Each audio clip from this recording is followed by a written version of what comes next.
नमस्कार दोस्तों, स्वागत है आप सभी का आपके अपने YouTube channel all exam guide गुरु पर। दोस्तों, ये जीके के प्रश्न लास्ट ईयर जो भी एग्जाम हुए हैं उनमें से सिलेक्टेड क्वेश्चन से बनाया गया है। इसमें आपके लिए 100 प्रश्न मिलेंगे और ये 100 प्रश्न 100% इंपॉर्टेंट हैं, जो कि आने वाले रेलवे, एसएससी, डीआरडीओ और अन्य सभी प्रतियोगी परीक्षाओं में पूछे जाएंगे। तो इनको एक बार पढ़ लीजिए, याद कर लीजिए, नोट्स बना लीजिए। ये सीरीज हम लगातार चला रहे हैं। अगर आपने इससे पहले वाले वीडियो नहीं देखे हैं तो हमें आप कमेंट कर सकते हैं, हम आपके कमेंट पर लिंक शेयर कर देंगे। तो चलिए दोस्तों, सफलता अत्यधिक परिश्रम चाहती है। आपने बहुत परिश्रम किया है, तो इस वीडियो को देखकर सफलता पता चल जाएगी कि कितने प्रतिशत आप सफल हैं। स्टार्ट करते हैं वीडियो। सबसे पहला प्रश्न ये रहा स्क्रीन पर। बात करेंगे सबसे पहले प्रश्न की, तंबाकू के धुएं में कौन सा हानिकारक तत्व पाया जाता है? तो तंबाकू के धुएं में हानिकारक तत्व निकोटीन पाया जाता है। नेक्स्ट क्वेश्चन, कौन सा पुच्छल तारा 76 वर्ष बाद दिखाई देता है? तो हैली नाम का जो पुच्छल तारा है वो 76 वर्ष के बाद दिखाई देता है। अगला प्रश्न देखते हैं, कौन सा महाद्वीप पूर्णतः बर्फ से ढका अर्थात हिमाच्छादित है? तो अंटार्कटिका महाद्वीप जो है पूर्णतः बर्फ से ढका हिमाच्छादित महाद्वीप है। कौन सा मुगल बादशाह अशिक्षित था? तो अकबर नामक मुगल बादशाह अशिक्षित था। नेक्स्ट क्वेश्चन देखते हैं, कौन सा रक्त समूह सर्वदाता कहलाता है? तो ओ ब्लड ग्रुप जो होता है वो सर्वदाता रक्त वाला ब्लड ग्रुप वाला समूह कहलाता है। ओ रक्त समूह सर्वदाता कहलाता है। नेक्स्ट क्वेश्चन, कौन सा विटामिन आंवले में प्रचुर मात्रा में मिलता है? तो विटामिन सी आंवले में प्रचुर मात्रा में मिलता है। कौन सा विदेशी आक्रमणकारी कोहिनूर हीरा और मयूर सिंहासन लूटकर अपने साथ स्वदेश ले गया था? तो नादिर शाह विदेशी आक्रमणकारी था जो कोहिनूर हीरा और मयूर सिंहासन लूटकर अपने साथ स्वदेश लेकर चला गया था। कौन गैस जलने में सहायक है? तो ऑक्सीजन जो है दहन पोषक जलने में सहायक गैस है। नेक्स्ट क्वेश्चन, कौन सी ग्रंथि इंसुलिन का स्त्राव करती है? तो इंसुलिन का स्त्राव अग्नाशय की बीटा कोशिकाओं से होता है। कौन सी धातु बिजली की सबसे अधिक सुचालक मानी जाती है? तो चांदी जो है बिजली की सबसे अधिक सुचालक धातु मानी जाती है। क्रिकेट के पिच की लंबाई कितनी होती है? तो क्रिकेट के पिच की लंबाई 22 गज या 66 फुट होती है। क्रिकेट पिच पर पॉपिंग क्रीज और स्टंप के बीच की दूरी कितनी होती है? तो क्रिकेट की पिच पर पॉपिंग क्रीज और स्टंप के बीच की दूरी 4 फुट की होती है। क्लोरोफिल का खनिज घटक क्या है? तो क्लोरोफिल का खनिज घटक मैग्नीशियम है। नेक्स्ट क्वेश्चन देखते हैं, क्षेत्रफल की दृष्टि से भारत का विश्व में कौन सा स्थान है? तो क्षेत्रफल की दृष्टि से भारत का विश्व में 7वां स्थान है। क्षेत्रफल की दृष्टि से भारत का सबसे बड़ा जिला कौन सा है? तो क्षेत्रफल की दृष्टि से भारत का सबसे बड़ा जिला लद्दाख है। क्षेत्रफल की दृष्टि से भारत का सबसे बड़ा राज्य कौन सा है? तो क्षेत्रफल की दृष्टि से भारत का सबसे बड़ा राज्य राजस्थान है। नेक्स्ट क्वेश्चन देखते हैं। अगला प्रश्न देखते हैं, किडनी का प्रत्यारोपण सर्वप्रथम किसने किया था? तो जोसेफ मोरे नाम के वैज्ञानिक ने किडनी का प्रत्यारोपण सबसे पहले किया था। ईईजी का आविष्कार किसने किया था? तो हॉसबर्गर नामक वैज्ञानिक ने इलेक्ट्रोइंसेफेलोग्राफ का आविष्कार किया था। नेक्स्ट क्वेश्चन देखते हैं, फ्लू किसके द्वारा होता है? तो विषाणु के द्वारा फ्लू होता है। मनुष्य मस्तिष्क का सबसे बड़ा भाग क्या है? तो मनुष्य के मस्तिष्क का सबसे बड़ा भाग सेरिब्रम है। मांस, अंडा, दूध मुख्य रूप से किसके स्रोत हैं? तो मांस, अंडा, दूध मुख्य रूप से प्रोटीन के स्रोत हैं।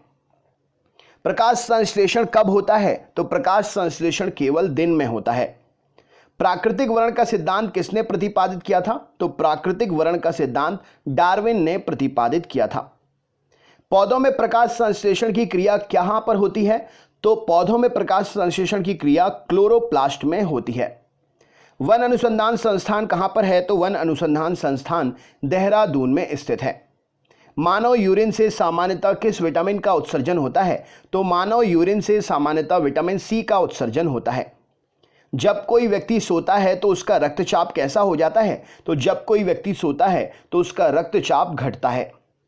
संसार का सबसे बड़ा फूल कौन सा है? तो संसार का सबसे बड़ा फूल रिफ्लेसिया है। ऑक्सिन को क्या कहेंगे? तो ऑक्सिन एक प्रकार का हार्मोन है। कोशिका में ऊर्जा संचित कहां पर रहती है? तो कोशिका में संचित ऊर्जा को एटीपी के रूप में जाना जाता है। आरएनए का मुख्य काम क्या है? तो प्रोटीन का संश्लेषण करना आरएनए का मुख्य काम है। मनुष्य के शरीर में कितनी पसलियां होती हैं? तो मनुष्य के शरीर में 24 पसलियां होती हैं। विश्व वन दिवस कब मनाया जाता है? तो विश्व वन दिवस 21 मार्च को मनाते हैं। हृदय रोगियों को ज़्यादा मात्रा में क्या नहीं खाना चाहिए? तो हृदय रोगियों को ज़्यादा मात्रा में फैट या वसा नहीं खाना चाहिए। मनुष्य के जीवन काल में कितने दांत 2 बार विकसित होते हैं? तो मनुष्य के जीवन काल में 20 दांत 2 बार विकसित होते हैं। निषेचन की क्रिया कहाँ पर होती है? तो निषेचन की क्रिया अंडवाहिनी में होती है। मनुष्य के शरीर में सबसे ज़्यादा मात्रा में पाया जाने वाला तत्व क्या है? तो मनुष्य के शरीर में सबसे ज़्यादा मात्रा में ऑक्सीजन पाया जाता है। जहरीले पदार्थों को क्या कहेंगे? तो जहरीले पदार्थों को टॉक्सिन कहा जाता है। दूध में उपस्थित प्रोटीन क्या होता है? तो दूध में कैसीन नामक प्रोटीन उपस्थित होता है। किस रंग का अपवर्तनांक सर्वाधिक होता है? तो बैगनी रंग का अपवर्तनांक जो है सर्वाधिक होता है। अनुदैर्ध्य तरंग किस तरंग को कहेंगे? तो अनुदैर्ध्य तरंग ध्वनि तरंग को कहते हैं। उत्तल दर्पण द्वारा बना प्रतिबिंब कैसा होता है? तो वास्तविक एवं सीधा होता है उत्तल दर्पण द्वारा बना प्रतिबिंब। फोटोग्राफिक कैमरे का अभिदृश्यक लेंस क्या होता है? तो फोटोग्राफिक कैमरे का अभिदृश्यक लेंस उत्तल लेंस जैसा होता है। प्रकाश तरंगे किस तरंग का उदाहरण है? तो प्रकाश तरंगे विद्युत चुंबकीय तरंगों का उदाहरण है।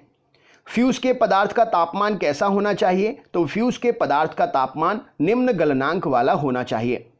सिरके में कौन सा अम्ल पाया जाता है? तो सिरके में एसिटिक अम्ल पाया जाता है। शुद्ध जल अम्लीय होता है या क्षारीय? तो शुद्ध जल ना ही अम्लीय होता है ना ही क्षारीय होता है, शुद्ध जल उदासीन होता है। दूरी मापने की सबसे बड़ी इकाई क्या है? तो दूरी मापने की सबसे बड़ी इकाई है पारसेक। क्वांटम सिद्धांत किसने दिया था या क्वांटम सिद्धांत के प्रतिपादक कौन है? तो मैक्स प्लांक ने क्वांटम सिद्धांत दिया था। वायुमंडल की आर्द्रता मापने वाले यंत्र को क्या कहते हैं? तो वायुमंडल की आर्द्रता मापने वाले यंत्र को हाइग्रोमीटर कहा जाता है। घड़ी में चाबी देना किसका उदाहरण है? तो घड़ी में चाबी देना स्थितिज ऊर्जा का उदाहरण है। समुद्र में तैरना नदी की अपेक्षा आसान होता है, कारण क्या है? तो समुद्र के पानी का घनत्व नदी के पानी की अपेक्षा अधिक होता है, इसीलिए समुद्र में तैरना नदी में तैरने की अपेक्षा आसान होता है। परमाणु बम किस प्रक्रिया पर आधारित होता है? तो परमाणु बम जो है नाभिकीय विखंडन की प्रक्रिया पर आधारित होता है। परमाणु रिएक्टर किस सिद्धांत पर आधारित होता है? तो परमाणु रिएक्टर भी नाभिकीय विखंडन पर ही आधारित होता है। प्रतिध्वनि का कारण क्या है? तो प्रतिध्वनि का कारण ध्वनि का परावर्तन का होना होता है। केल्विन मान में मानव शरीर का सामान्य तापमान क्या है? तो केल्विन मान में मानव शरीर का सामान्य तापमान 310 केल्विन है। मैनोमीटर के द्वारा किसकी माप की जाती है? तो गैसों के दाब की माप की जाती है मैनोमीटर के द्वारा। जेट इंजन किस सिद्धांत पर काम करता है? तो रैखिक संवेग संरक्षण के सिद्धांत पर जेट इंजन काम करता है। एक फैदम किसके बराबर होता है? तो 6 फीट के बराबर होता है एक फैदम। कौन सा कण सबसे अधिक अस्थायी है? तो न्यूट्रॉन जो कण है वो सबसे अधिक अस्थायी कण है। पृथ्वी का पलायन वेग क्या होता है? तो 11.2 किलोमीटर प्रति सेकंड पृथ्वी का पलायन वेग होता है। पृथ्वी पर वायुमंडलीय दाब का कारण क्या है? तो गुरुत्वाकर्षण का होना पृथ्वी पर वायुमंडलीय दाब का कारण है। ग्रहों की गति संबंधी नियम किसने प्रतिपादित किए थे? तो ग्रहों की गति संबंधी नियम केपलर ने प्रतिपादित किए थे। ऊंचाई बढ़ने से वायुमंडलीय दाब में क्या असर होगा? तो ऊंचाई बढ़ने से वायुमंडलीय दाब घटता है।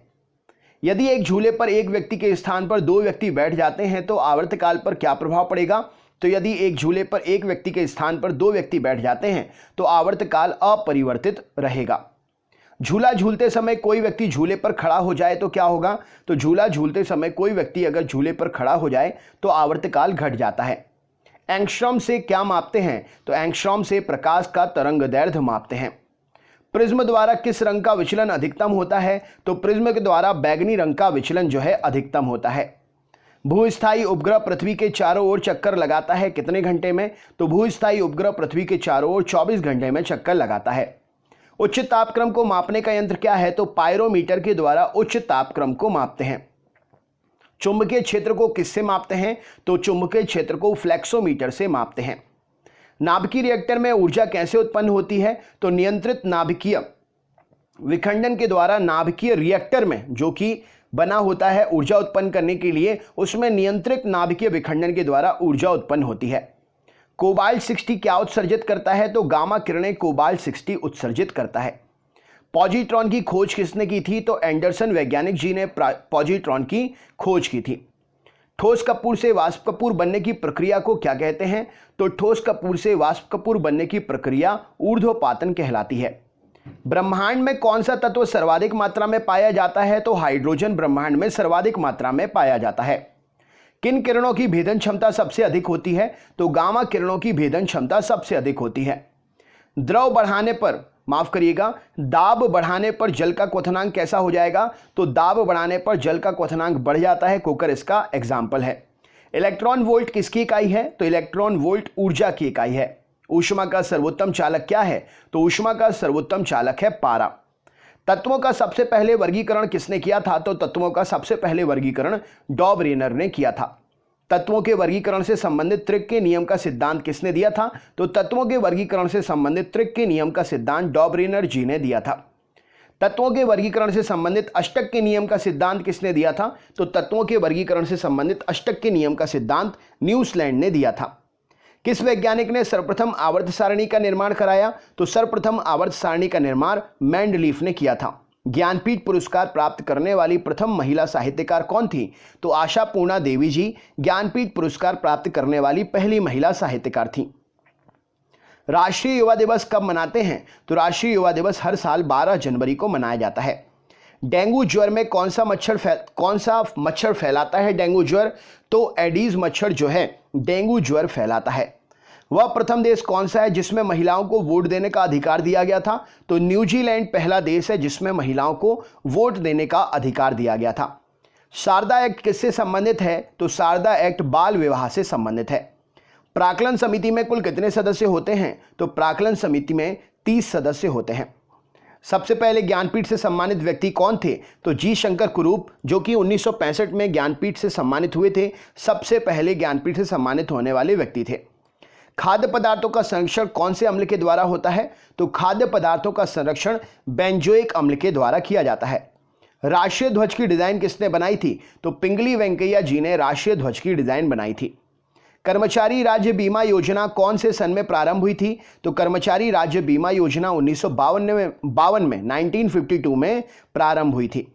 अशोक के स्तंभ को दिल्ली कौन लेकर आया था? तो फिरोज शाह तुगलक अशोक के स्तंभ को दिल्ली लेकर आया था। विद्युत बल्ब का फिलामेंट किसका बना होता है? तो विद्युत बल्ब का फिलामेंट टंगस्टन का बना होता है। कागज का भारत में आगमन कौन सी सदी में हुआ था? तो कागज का भारत में आगमन 13वीं सदी में हुआ था। पुस्तक आनंद मठ के रचयिता कौन है? तो बंकिम चंद्र चटर्जी पुस्तक आनंद मठ के रचयिता हैं। कनाडा का राष्ट्रीय खेल कौन सा है? तो आइस हॉकी कनाडा का राष्ट्रीय खेल है। ऑपरेशन फ्लड कार्यक्रम का प्रारंभ कब से हुआ? तो ऑपरेशन फ्लड कार्यक्रम का प्रारंभ 1970 से हुआ। ऑपरेशन फ्लड किससे संबंधित है और कौन व्यक्ति से संबंधित है? कमेंट बॉक्स में ये आपको शेयर करना है। तो दोस्तों, अगर आप चैनल पर नए हैं तो चैनल को सब्सक्राइब कर लीजिए, बेल आइकन ऑन कर लीजिए, क्योंकि ये वीडियोस हम आपके लिए अलग अलग दिन, अलग अलग टाइम पर, अलग अलग सब्जेक्ट्स के पर डे देते हैं। टाइम फिक्स है, वीडियोस चेंज होते रहेंगे, सब्जेक्ट्स चेंज होते रहेंगे। आपके लिए सुबह 6 बजे, शाम 7 बजे, रात में 10 बजे, ये 3 टाइम फिक्स है। इन 3 टाइम पर आपको वीडियोस चैनल पर मिलते हैं। अगर आप चैनल पर इससे पहले वाले वीडियोस नहीं देख पाए हैं तो आप हमें कमेंट करें या डिस्क्रिप्शन बॉक्स में जो लिंक है उस पर क्लिक करके खुद देख सकते हैं, नहीं तो हम आपके कमेंट पर लिंक शेयर कर देंगे। अपने दोस्तों को लिंक ज़्यादा से ज़्यादा शेयर करिएगा। अपनी स्टोरी पर व्हाट्सएप, फेसबुक, टेलीग्राम, यूट्यूब का कोई ग्रुप हो, आप अगर जहां पर भी जुड़े हुए हैं इस वीडियो को फैलाइए, ज़्यादा से ज़्यादा प्यार दीजिए, ज़्यादा से ज़्यादा सपोर्ट करिए चैनल के लिए। शेयर करते जाइए, वीडियो को लाइक करके आप हमारा भी हौसला बढ़ा सकते हैं। तो चैनल को सपोर्ट जरूर करिएगा, लाइक शेयर करते जाइए, जिससे हम आपके लिए ये सीरीज पर डे प्रोवाइड करते रहें। कैसा लगा वीडियो कमेंट बॉक्स में कमेंट करके, अगर आपका कोई डाउट है तो वो भी आप पूछ सकते हैं, कुछ पूछना है तो वो भी पूछ सकते हैं। तो चलिए मिलते हैं। रोज सुबह 7 बजे जीके की लाइव क्लास होती है, तो आप लाइव क्लास में भी आ सकते हैं। चैनल सब्सक्राइब करके रोज लाइव क्लास में आ सकते हैं। तो कैसा लगा वीडियो बताइएगा जरूर, हम आपके कमेंट का वेट कर रहे हैं। मिलते हैं अगले पार्ट में, तब तक के लिए बहुत बहुत धन्यवाद। आपका दिन शुभ हो।